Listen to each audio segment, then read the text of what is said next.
Whoa, it actually happened. Many are celebrating while others are losing their minds. The show goes out the way it started, with battle lines drawn. The fallout has been more interesting than the show was. Article after article coming out hailing that the bigots have won. Disney has betrayed us. The crazy thing is, they still don't understand the context surrounding the series cancellation. There was 3 main reasons it was canceled. 1, the vast majority of people just did not like it. People that have nothing to do with the culture war hated it. This show did the impossible by uniting the fan base against it. And number 2, the ratings dropped off the damn cliff. 3, it cost $180 million. You don't have the luxury of building the audience over time like Breaking Bad did. You needed to deliver out the gate. Those that doubt me, suck cock by choice. And of course, it still doesn't matter how legitimate the criticisms of this series are. They will never be accepted. They'll always blame racism, homophobia, etc. They will just continue to blame the fans for its failure. I mean, accountability is not in their repertoire. Some of these reactions to the show's cancellation are unhinged. I think they need a little bit of a reminder why the show sucked. Let's take a stroll down memory lane. Count down the top 5 worst moments of the Acolyte. 5, it's the opening scene. This is more of a personal choice for me, because I went in this show ready to shut out all the bullshit and judge this thing on its own merit. Now the show opens up, we get the full glamour shot of May with the Rick James cut. Attack me with all your strength. God damn. And then I thought it was time. Pull that saber and put this hoe down. A Jedi doesn't pull her weapon unless prepared to kill. When did that shit start? Well, you can clearly see she's trying to kill you, so you can pull it out. Your pullout game's weak, and now you're dead. I mean, I'm not a fan of the Jedi martial arts fighting. I mean, you're supposed to be more like medieval knights. It's kind of in the name Jedi Knights. And I just hate how overpowered the Force has become under Disney. They treat them like superheroes. Users' connection to the Force gets just thrown out the damn window. The writers treat the Force like cell service in a horror film. It comes and goes at their expense. I mean, the red flags were everywhere. This was supposed to be your big first impression, and it only left me with worry and doubt. That's why this is number 5. Number 4, the end that could have been. The Jedi literally could have ended this entire crisis in episode 2. They had May's accomplice, and again, they didn't sense anything, read his mind or anything. He just helped murder a Jedi, and they offer to let him go. Oh my god, dude, this shit grinds my gears. The writers really don't understand that characters can make mistakes, and you don't have to dumb them down. Also, May easily breaks into the Jedi Temple, even though they're supposed to be on high alert. I mean, can we at least put a deadbolt on that bitch? She strolls in like she's at the damn grocery store. He convinces Torben to off himself, Heaven's Gate style. In the end, the Jedi fail to capture May, as they unfortunately come face to face with their Achilles heel, Dust. The Jedi, the protectors of peace and justice in the galaxy, are defeated by Dust. Oh god. A modern police force would have done a better job. This subpar planning and lack of thought stifles this series at every turn. Let's move on. Number 3, Saul takes the fall. This is where we come to this green lady that looks like she just wandered in on the set from the protest outside. I'm willing to bet she was already painted, they just made her put on some clothes. She has been trying to cover up the Jedi deaths throughout this series. She's been sneaking around all season, attempting to be this master tactician. At least the show wants us to see her that way.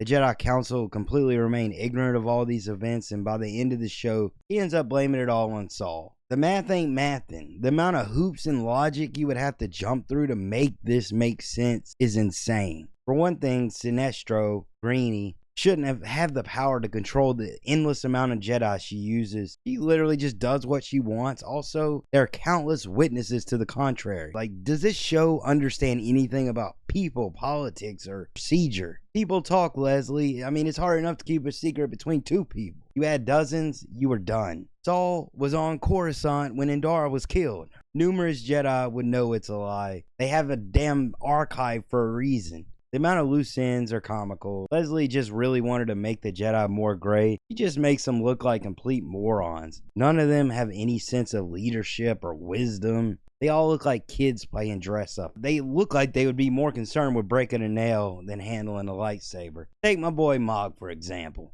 What's the over-under this dude has a gerbil in his ass at this moment? Seriously, what's he supposed to do? I thought he was Sinestro's purse holder for the longest time. Ah, what a joke. Number 2, the power of 2. This is the moment that killed the future of this series. This was the one that did it. The first episodes had the weird character decisions, Gen Z dialogue, endless contrivances, but nothing would prepare the world for the strangest interpretive dance session this side of the galaxy. Power of 1, the power of 2, the power of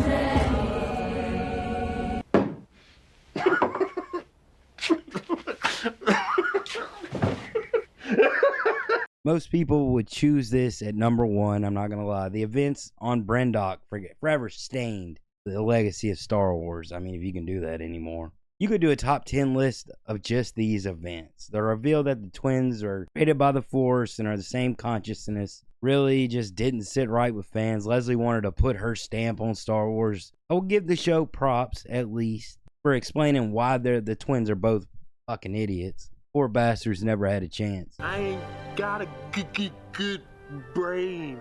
The funniest thing about all this, the witches completely destroy themselves. I mean, they mindfuck Torben. He brings the Jedi back with him and forces this horny mom named Coral. Hypes up May to lock in everybody in, burn the place down.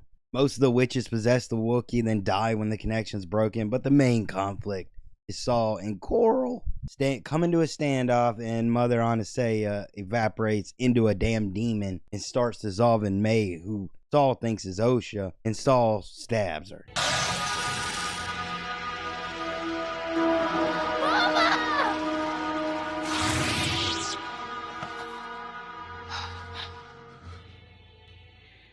I was going to let Osha go. It's what she wants. It's what she wants. She chose you. Fly high, lesbian seagull. She sounds like every idiot on a police body cam that run from the cops, get caught, then try to play it off like I wasn't doing nothing. The amount of bullshit you have to ignore to buy the circumstances of this situation is ridiculous. Saul is the best character on this show, but since the writers don't understand character work, they have him all freaking out all of a sudden that he wants to train Osha. The Jedi act completely irrational. Torben just really wants to go home, guys. There's no order or procedure to anything they do. The writers literally have to twist all logic to make this situation happen. Then the show has the nerve to view these events as tragic. The cherry on top is the Jedi cover up what happened and tell half-truths. This ends up making no sense. The witches attack them. The Jedi would have been back regardless because the witches are hatching babies with dark side magic. But this truth is like dangled throughout the series. Saul at times he wants to confess until he doesn't. He's going to confess until he can't.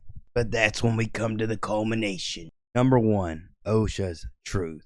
This is the very top of this series, the climax, in her turn to the dark side. They try to do this epic reverse of fates as May goes with the Jedi, Osha goes with the Sith. The problem being that they do this throughout the whole damn series. They constantly use that mistaken identity trope. I mean, they suck that tit dry by the end. Osha's the only character that gets some semblance of an arc. She holds in her anger until she snaps. That's most of the information we get. May, on the other hand, her goals change so much, she's just a plot device. Oh my god, people, I'm not looking for high art with this show, but can I at least have some logic or competence? But now, let's talk about the succulent Sith. Winner of the Ezra Miller lookalike contest ends up being the Sith. The people freaking out, the thirst traps, oh my god, this is the main reason people even like this series. And I will admit the actor isn't bad, but man, I just don't buy him for a second as this badass Sith. He just wants to be left alone. Stay out of my room, Mom, God. This is our first emo Sith. Osha spends a weekend with him, and he turns her the only way he knows he can. We also have a voyeur as well. Oh yeah, join him. I've had him 6 times already. Apparently Plagueis was creeping the whole time. I mean, you can't make this shit up. Everything ends when Saul confesses, sort of. I mean, he kind of leaves details out because this is Osha's shining moment. She is the one to kill without a weapon. I love how the show tries to justify this as some kind of triumphant victory. I get Osha isn't the brightest bulb in the box, but joining the Sith, flat out implausible. She put on a helmet and now she can accept herself. He killed your friends. Remember Jackie, your friendship with her? Fuck her. It's time to search some abs. Then she just abandons her sister. I mean, they both agree to split up for no reason. May gets mind wiped, goes with the Jedi, which continues to break canon, but Lucasfilm doesn't seem to give a damn. Osha rides off into the sunset to go 10 toes down with the less crazy Ezra Miller. She doesn't even question his motives. He tried to kill May when she didn't do what he wanted. He will literally do the same with you. Leslie actually equates this as an exciting ending. Getting into an abusive relationship isn't a triumph, you dolt. It's shocking how ass backwards their logic is. Oh God, thank God it's over. But that's my top 5. And it was a little bit of a hard list to make. There's so many choices. Thank God this show isn't canon. I mean, it's clearly not canon. This is not the Jedi. This is not the Sith. The Jedi are guilty of having rules. Leslie equates the Sith with freedom. Just forget about they're driven by hate, greed, and destruction. Throughout interviews, she seems to place freedom as her highest value. Freedom of morality, freedom of societal constraints. So she just wants to be like an animal, I'm assuming. I mean, this is fucking disturbing and pathetic. This is literally how children think. She clearly doesn't understand Star Wars. I mean, how the hell are you going to deconstruct something that you don't even understand? Also, how the hell does KK still have a job? Anyone that reads this and thinks, oh yeah, that'll work, shouldn't have a job. I'm all for artistic expression, but damn, you gotta have some kind of oversight. You give a calculator to a fucking retard, he's gonna try to turn on a TV with it. Leslie must know where the bodies are buried. She must have all the dirt. I mean, she probably does. It's crazy the amount of people that fell upward in Hollywood. I get they wanted to do something complex and interesting with this series. They just don't have the capability. Hell, I won a night with Sydney Sweeney, but I'm stuck watching Euphoria reruns. You know, life's a bitch that way sometimes. I've said my piece. Thanks for watching.